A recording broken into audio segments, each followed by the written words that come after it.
we begin the night in this space of protest. I mean, there was a lot of rage, there was a lot of anger, there's no question about that. These types of events are meant to facilitate anger and rage, to help people march, help people learn how to network. I mean, to channel those emotions in a positive direction.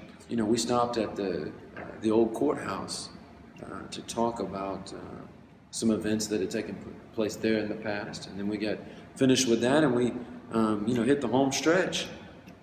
And I'm sitting there talking to one of the officers who had helped us earlier in the evening, and as we're chatting, we cross over through the intersection right before you get to the Texas Club, I believe it's the Texas Building, Texas Club parking deck, and I look up ahead, and right there in front of the entrance to the parking garage, I hear ah ah ah ah ah, and it was rattling. I mean, it was absolutely just unnerving.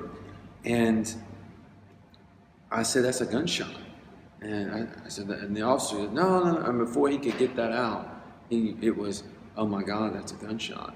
And so he begins to run towards the shooting. And during that moment, I could see that there were, I believe, 2 officers down, what looked like 2 officers. And I began to rub my stomach and kind of touch my body, because I was so close that I thought that I might be shot.